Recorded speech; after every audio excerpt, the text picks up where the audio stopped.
இன்னைக்கு நம்ம வீடியோல 20 டெய்லி யூஸ்டு தமிழ் சென்டென்ஸை எப்படி இங்கிலீஷ்ல சொல்றதுன்னு பார்க்கலாம் வாங்க.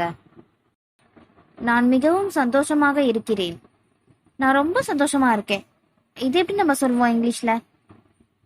I am so happy. I am so happy. நான் ரொம்ப சந்தோஷமா இருக்கேன். அத ஐ எம் so happyன்னு சொல்லணும். அவனுக்கு கோபம் வந்தது. அவனுக்கு கோபம் வந்தது. இதை எப்படி சொல்லலாம் நம்ம இங்கிலீஷ்ல? He got angry. Angryனா கோபம்னு அர்த்தம். அவனுக்கு கோபம் வந்தது. அத he got angryன்னு சொல்லணும். உன்னால வர முடியுமா? நம்ம இதை ஃப்ரெண்ட்ஸ் கிட்ட அதிகமா கேட்டிருப்போம். உன்னால வர முடியுமா? இது எப்படி நம்ம இங்கிலீஷ்ல கேட்கலாம்? யாருக்காவது தெரியுமா? Can you come? Can you come? இனிமே உன்னால் வர முடியுமா அப்படின்னா கேட்காதீங்க. Can you come? இதை யூஸ் பண்ணி பாருங்க. நான் பார்க்கலாமா? நான் பார்க்கலாமா? இதை நம்ம அதிகமாக யூஸ் பண்ணியிருப்போம். இதை எப்படி நம்ம இங்கிலீஷில் சொல்லலாம்? யோசிங்க. Can I C? Can I C? நான் பார்க்கலாமா? அதை கேன் ஐ சின்னு சொல்லணும். பசிக்கிறதா? உனக்கு பசிக்குதா அப்படின்னு நம்ம கேட்போம்ல, அதை எப்படி சொல்லலாம்? Are you hungry? Are you hungry? பசிக்குதா அப்படின்னா ஆர் யூ ஹங்க்ரி? ஹங்க்ரினா பசின்னு அர்த்தம். நீங்கள் எனக்கு உதவ முடியுமா? நம்ம போய் ஒருத்தவங்க கிட்ட ஹெல்ப் கேட்போம்ல, அது எப்படி இங்கிலீஷில் கேட்கலாம்? Can you help me? Can you help me? நீங்களும் சொல்லுங்க. Can you help me? நான் உங்களுக்கு உதவ முடியுமா? இப்போ நம்ம போய் யாருக்காவது ஹெல்ப் பண்ண போகிறோம் அப்படின்னா அதை எப்படி நம்ம கேட்கலாம்? Good I help you? Good I help you? நான் உங்களுக்கு உதவ முடியுமா அப்படின்னு நம்ம கேட்போம்ல, குட் ஐ ஹெல்ப் யூன்னு கேட்கணும். நான் சொல்கிறது கேட்குதா? நான் பேசுறது கேட்குதா அப்படி நம்ம கேட்போம்ல, அதை எப்படி கேட்கலாம் இங்கிலீஷில்? Do you hear me? Do you hear me? ஹியர்னா கேட்குறது. Do you hear me? என்னால் நம்ப முடியவில்லை. என்னால் இதை நம்பவே முடியல அப்படின்னு நம்ம சொல்வோம்ல அடிக்கடி, அதை எப்படி இங்கிலீஷில் சொல்கிறது? யோசிங்க. I can't believe it. I can't believe it. Believe அப்படின்னா நம்புறது. என்னால் நம்ப முடியல, அது எப்படி சொல்கிறது? I can't believe it. நான் உன்னை நம்புகிறேன். நான் உன்னை நம்புகிறேன். இது எப்படி சொல்லுங்க? லாஸ்ட் கொஷின்லேயே உங்களுக்கு க்ளூ கிடைச்சிருக்கோம். சொல்லுங்க பார்ப்போம்.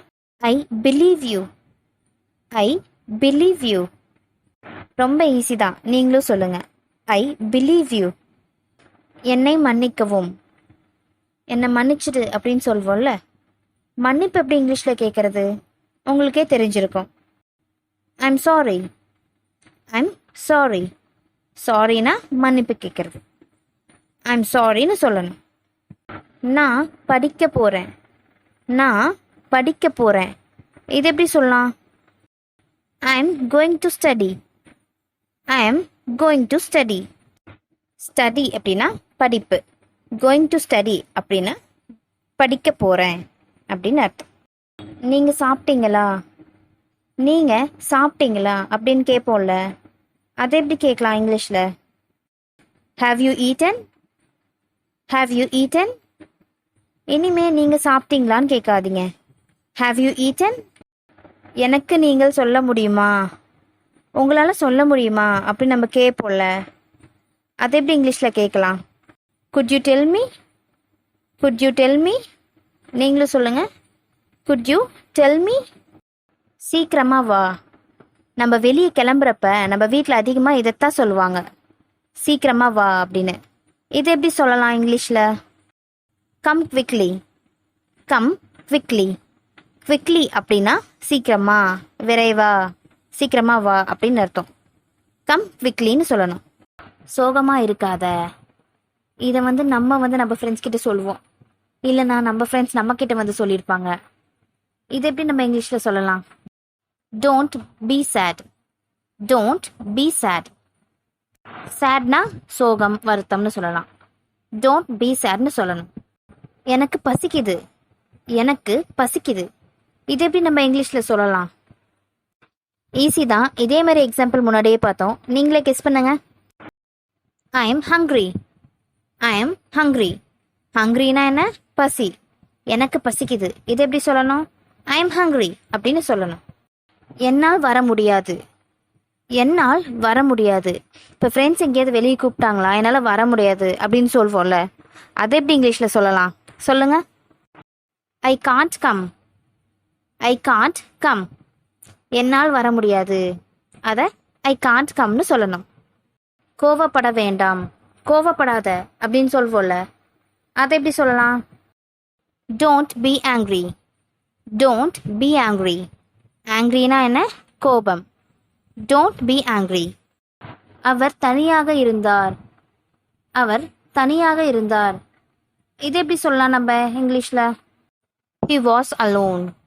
He was alone. அலோன்னா தனியாக. அவர் தனியாக இருந்தார் அப்படின்னா ஹி வாஸ் அலோன். நீ முடித்து விட்டாயா? இதுக்கு ஆன்சர் தெரிஞ்சவங்க கமெண்ட் பண்ணுங்க. இந்த வீடியோ பிடிச்சிருந்தா லைக் அண்ட் சப்ஸ்கிரைப் பண்ணுங்க.